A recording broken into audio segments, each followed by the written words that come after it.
wana na katikati ya Ituri esali bambula ebele lelo CAA azalaki lisusu kokende kuna te kasi sikoyo tozongi. Karibu kwetu. CAA aza na sengo makasi ya koyebisela bino ke azongeli bavoli na ye en destination ya Bunya. Bavoli yango ekobanda kosalema na avion na ye ya Airbus A320. Karibu.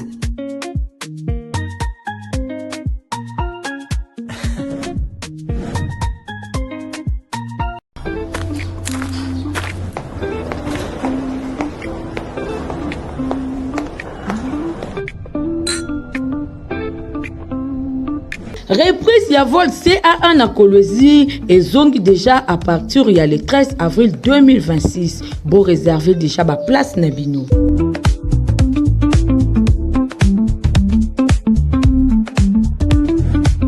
J'ai dit là mon balandion sur le journal peuple info linga na miki boza kebel so poste téléviseur na bino pour la colonne journal na bino to fongola masolo pour na ko signaler bino que séance plénière ezala ki bongo organisé dans l'Assemblée nationale ba député balobela ki projet ya loi ya ratification ya protocole pour na ko éliminer commerce ya mabe ya tabac pe basala ki sous contrôle parlementaire.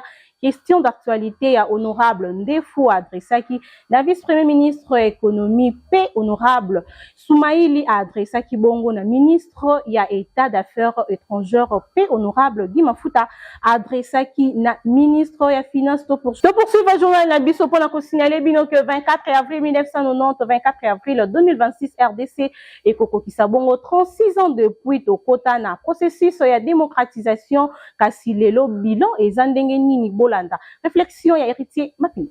Nasima ya sheti ya mir ya Berlin, vent ya perestroïka et soufflaki mokili mobimba.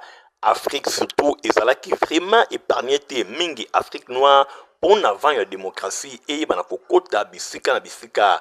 Awa pe na République démocratique du Congo, vent wana emekaki kosekue mboka avant ezalaki bongo mouvement populaire de la révolution, parti unique, parti état, ya République démocratique du Congo. En coulisses déjà, Union pour la démocratie et le progrès social, et longo na 13 parlementaires na ye, ba annonça ki ba couleur na bango.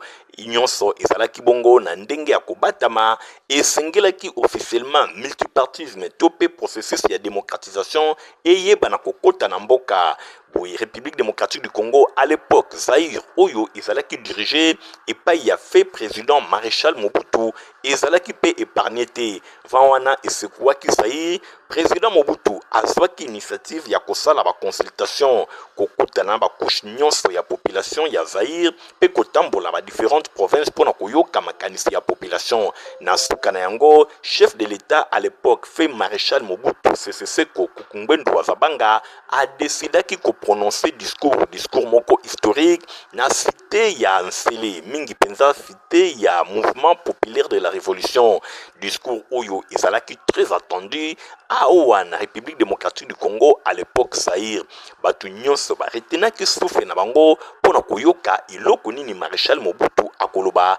Un certain 24 avril 1990 ba décor ezalaki planté boye le 24 avril 1990 boye bato nyonso bazwaki esika na cité historique ya Nsele pona koyoka maloba ya président oyo eretenaki attention ya bato makasi ezalaki bongo libéralisation ya classe politique pe processus ya démocratisation ekotaki désormais na mboka na biso République démocratique du Congo Zaïre à l'époque.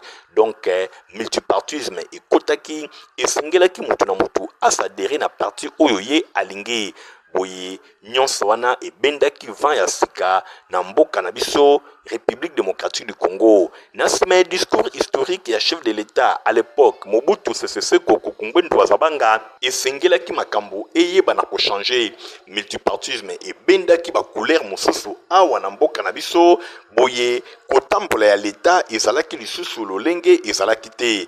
Nyonso wana République démocratique du Congo Zaïre à l'époque ezalaki pe épargné te na ba marche ya mboka mosusu surtout na Afrique et pa wapi ba différentes conférences nationales ezalaki organisé awa pe na RDC conférence nationale souveraine ezalaki organisé na sima ya pression ya ndenge na ndenge oyo ba différents partis opposition ba tiaki pouvoir en place pour organiser conférence oyo lokola débat national nzokande ezalaki consi lokola eloko moko oyo ekoki kobenda ba espoir ya sika mpona mboka na biso Zaire à l'époque na nsima ba tergiversation ya ndenge na ndenge conférence nationale oyo ba conclusion na yango etikala mpe kozala appliqué te lelo.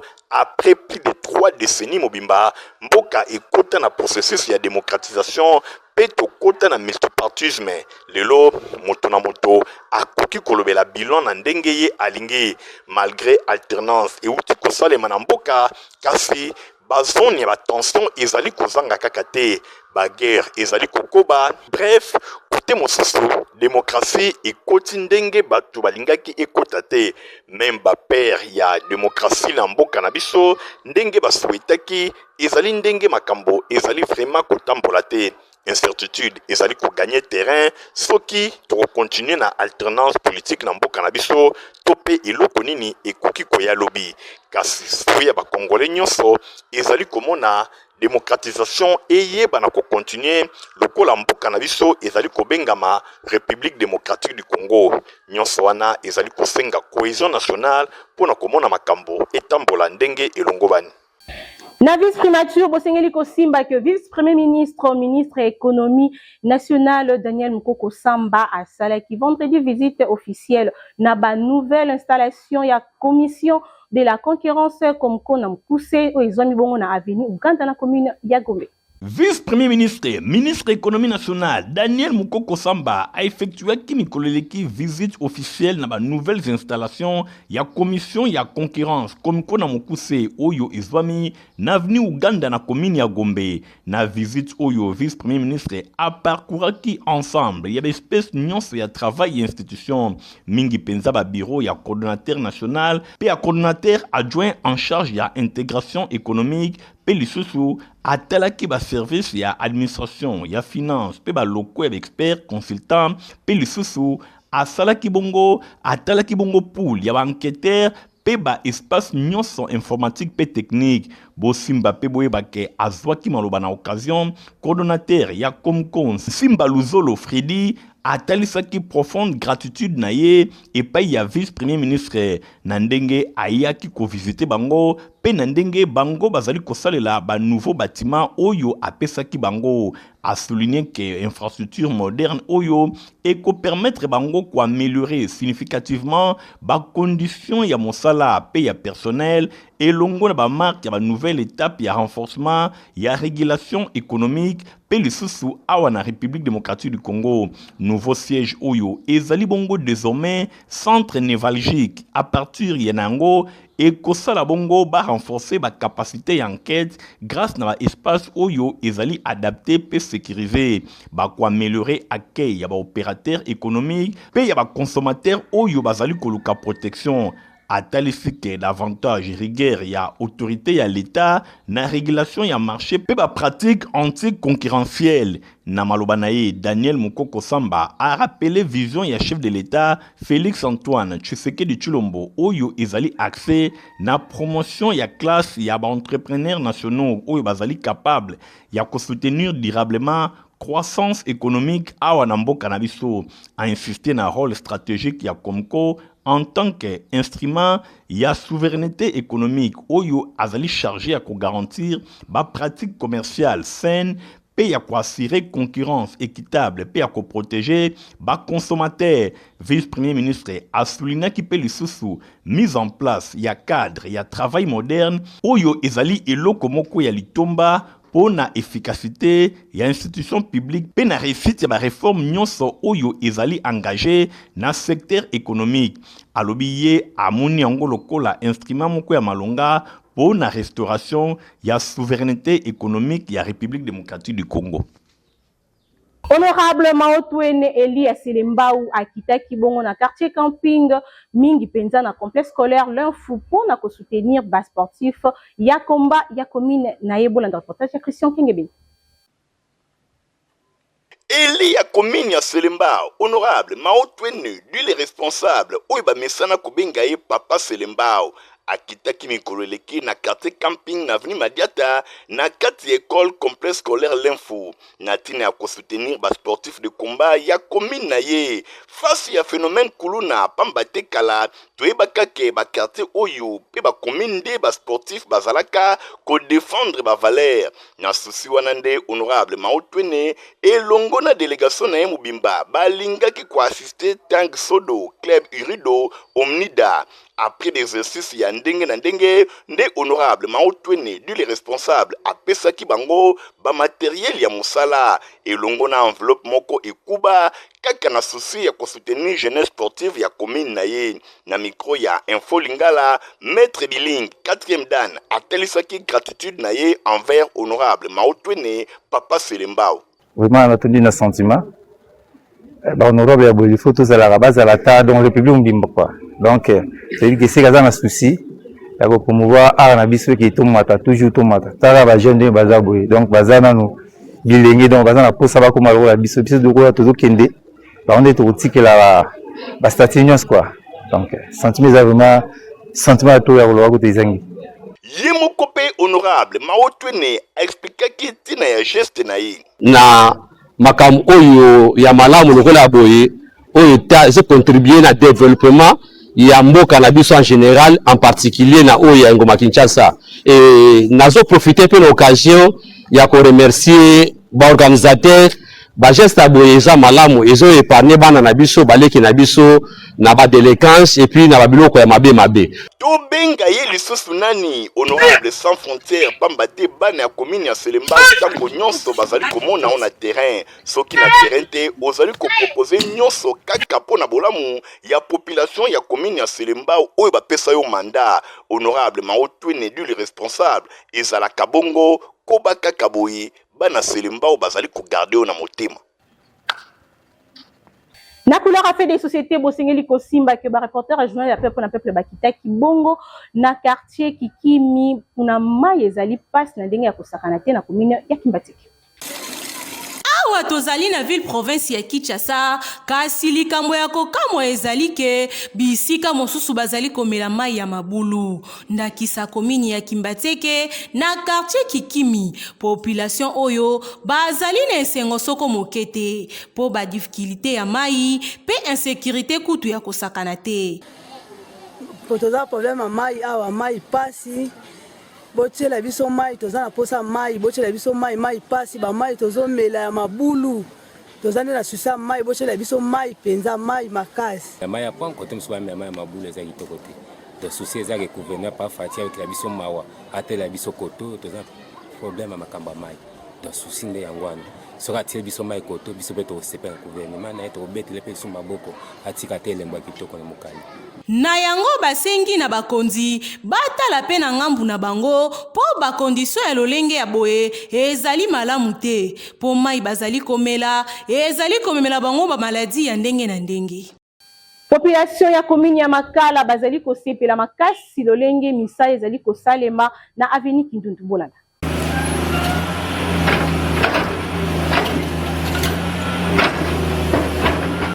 Population avandi na commune ya Makala bazali kosepela na ndenge ya kosakana te pamba te ba route secondaire ekomi mwa ebele na commune na bango bosimba awa toza na avenue Kindundu bazali kosala misala ya kotia makadam oyo ekobima na avenue université même na Kimwenza epai wapi mituka ekobanda koleka désormais kitoko ekofaciliter fluidité na ndenge ya kosakana te même tina route elengesa population ya Makala batondisa mine sengo komona ke gouvernement provincial ya ville ya Kinshasa akanisi commune na bango ya Makala oyo ezalaka vraiment na ba route secondaire te na micro ya Info Lingala journal ya peuple na passage ya ba reporter boyo kandenge population atalisi esengo na yi za chef d'avenue ngai na za chef d'avenue o ezali avenue Kindundu quartier Malala commune de Makala ezali nzela eza kosalama mpona président na biso oyo alingi Makala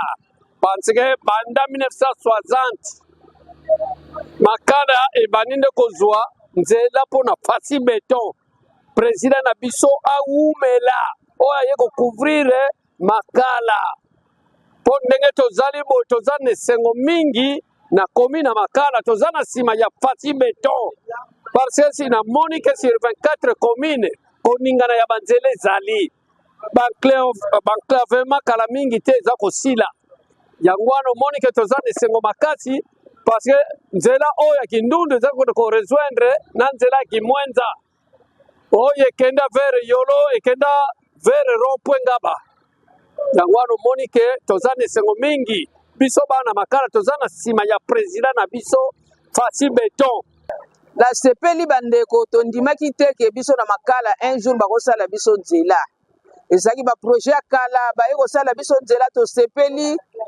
topesi merci tozalaki na ba difficulté ya kolongwa wati kobima na prince ya diversité lelo tokomi na prince na biso ya Makala tokomi na Elengesa donc tokomi na Kimwenza en tout cas tosepeli penza lokola cette fois-ci bakonzi bakanisi biso surtout biso na avenue Kindundu po avenue yaki principal ezalaki principal tolokola bakonzi basali biso nzela en tout cas lelo tosenga na bakonzi mosali ke etina suka esila te mpo nzela oyo nde esalama boye facilité makambo ebele na Makala bakangaka bato justement okofanda kaka boye na biso mikolo boye bakipasu ko acheter liboso baloki mpe age me bakipasu acheter na biso mikolo boye bakoma kokanga donc ndenge banzela esalama boye j'espère que susi na biso eza ke esila te mosala ekontinue ntina suka mpo efacilité makambo ebele makambo na sansi na koloba ke bakangaka bato te mpo nzela so eza mwa minda mpe batie esala bele oyo na koloba yango wana vraiment liboso na koremercie président de la république na mosala aza kosala ya banzela biso na Makala toye bato ondire babosana biso mais président de la république Tshisekedi aye amati na Makala po tala siko banzela nde kosalama toza sire ke ngelo ya oyo tobengi na prince de benga prince kokota na Makala po ekoma kaka bumbu ngengiri kote mosusu me Makala ezalaka mpenza te mais cette fois-ci tomoni ke tolamuki tosepeli makasi na action président de la république azosala mpona biso na Makala vraiment tona esongo mingi po te baction ezosala ya prince déjà na Makala toza na avenue Kindundu quartier Malala commune Makala papa tota na esengo mingi toceso makarene papa kuluna esili papa wumela papa nzambe abatelaka yo baosali mpona biso wana Kindundu awa quartier Malala baba Kindundu boyinde malamu population ya Makala azali kosenga bakende lisusu na badirection misusu ya minene oyo ya commune ya Makala soki ebakisami ekomi ebele ekozala eloko moko ya esengo kasi na oyo ezali kosalema bazali kosepela deja badirection ya minene ezali ya kobeba makasi ndakisa ebele na quartier Kingabwa lokola na avenue Kulumba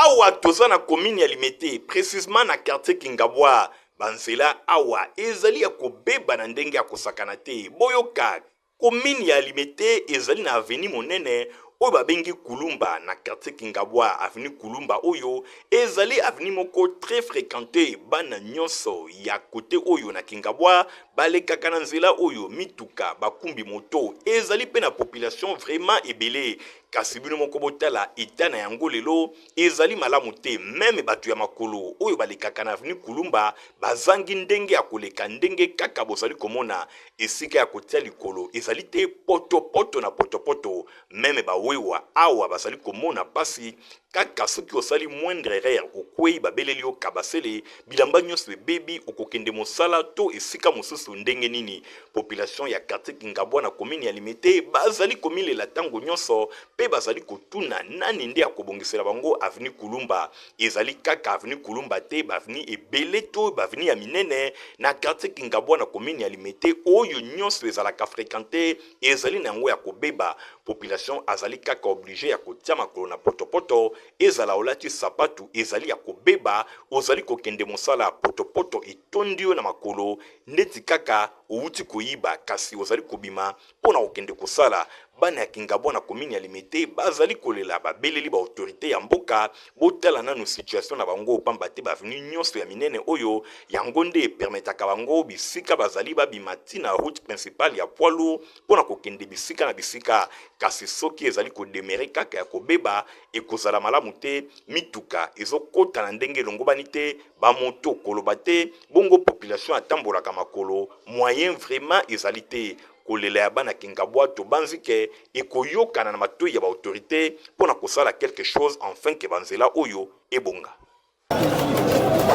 Pona kosukisa na bafe de société bosengeli kosimba ke ruto kisanso oyo bango moko babengaka bongo prince ezali ya kobeba puis ezali abandonné bolanda ba reporter ya Info Lingala babetaki tour kuna.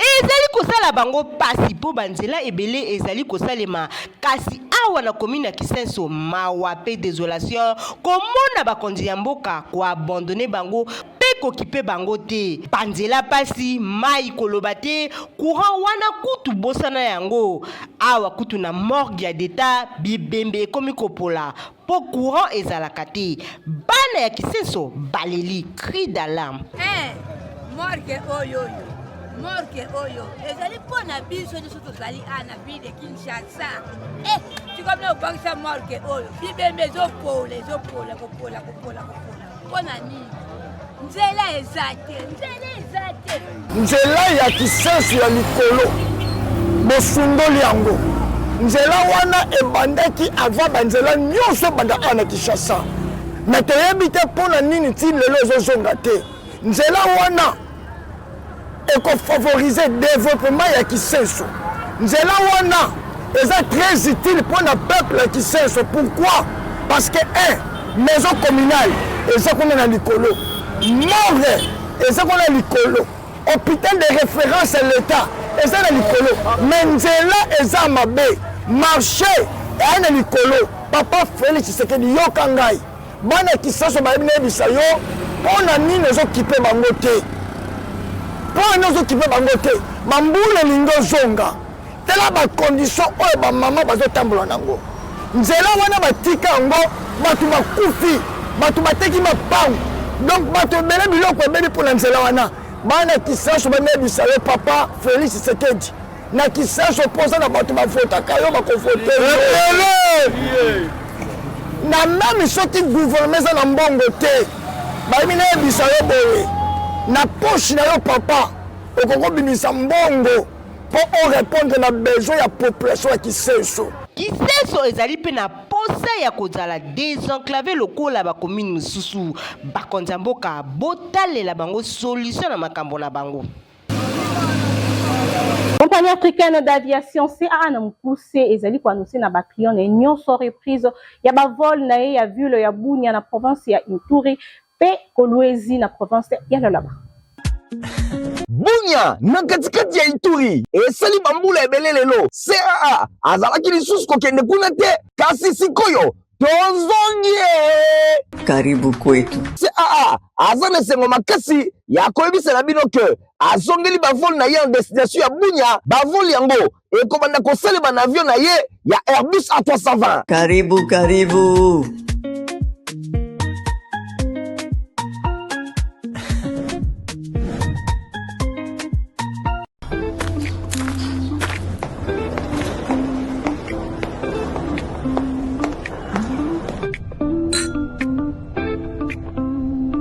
Reprise ya vol CA1 na Kolwezi ezongi déjà à partir ya le 13 avril 2026. Bon réserver déjà ba place na bino.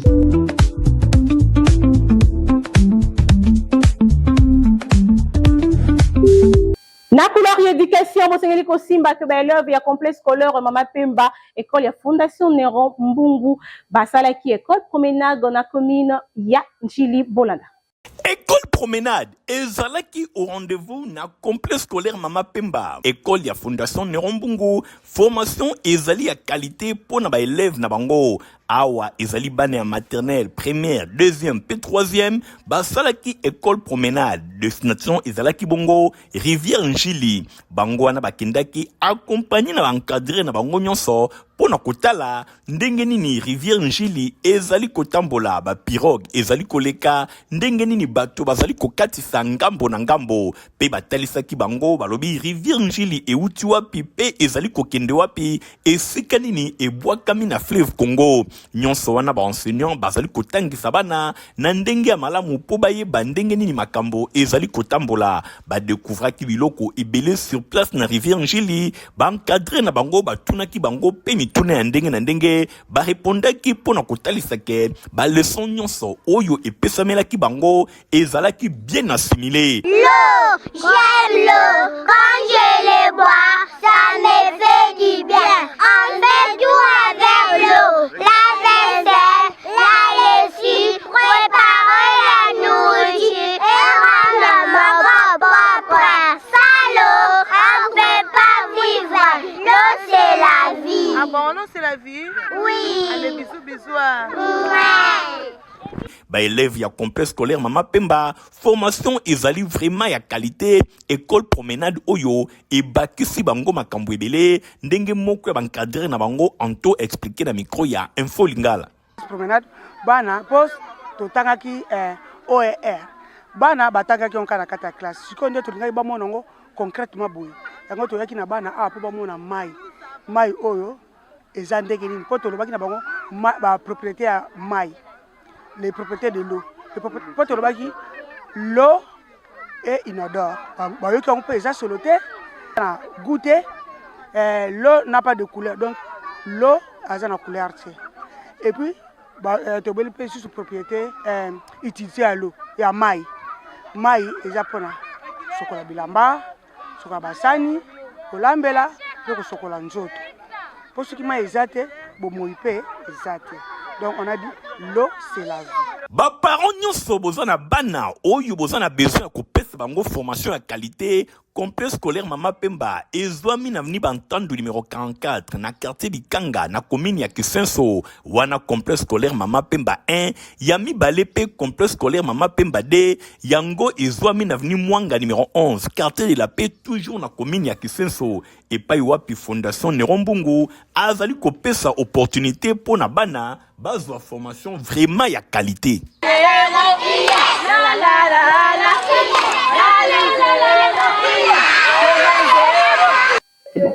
Protivap ezali potopoto kitoko mpona bana mikolo mpe akoki komela yango.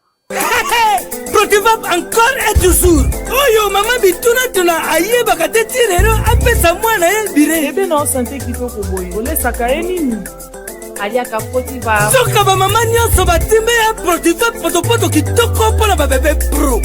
Mama soma ye. Mwana na ngai depuis abanda kolia akoli boye aliaka kaka Protivap. Protivap protéine vitamine énergie. Azama yele na classe abelaka te alimbaka te.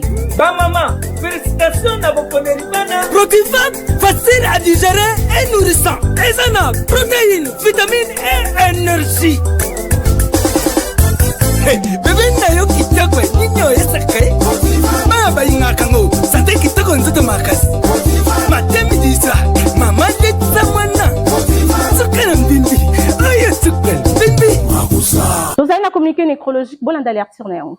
Église Assemblée chrétienne ya Matete asema na mokuse bazana mawa ya koyebisa na bandeko baninga pe bayebani na bango nyonso mingi penza.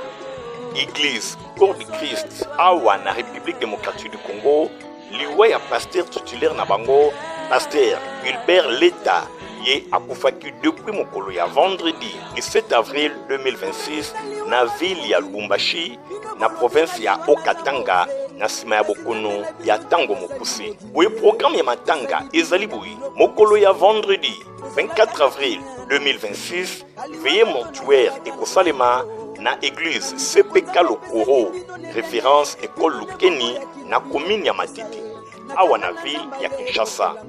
Mokolo ya samedi 25 avril 2026 nde bokundami ekosalema na cimetière chemin du paradis na route Likasi Lubumbashi na province ya Okatanga boye awa na ville ya Kinshasa. En attendant matanga ezali kosalema na siège ya église Assemblée chrétienne de Matete asema na mokuse oyo ezwami na avenue Kemba numéro 50 quartier de la paix na commune ya Kisenso référence boulangerie Noël topé Saint-Michel. Communiqué oyo ezali signé et pas ya moko ya ba frère ya église Giscard Mbungu. Tika été communiqué oyo et comme la bato nyonso bayebaka pasteur Gilbert Leta. Journal ya peuple na peuple et comme na suka soki bo sepela ki na yango bo pesa merci bongo na Edouard Singh ozaki na sima ya caméra. Concours rédactionnel estima maki bongo na grâce pour Bapé Nathalie Kaila journal ya peuple na peuple. Ezaka supervisé par na moko héritier mapinde mingam tukuta mikolo ya lobby. Au revoir. Bunya na katikati ya Ituri esali bambula ebele lelo CAA azalaki lisusu kokende kuna te kasi sikoyo tozongie Karibu kwetu. CAA aza na sengo makasi ya koyebisela bino ke azongeli bavoli na ye en destination ya Bunya bavoli yango ekobanda kosalema na avion na ye ya Airbus A320. Karibu karibu.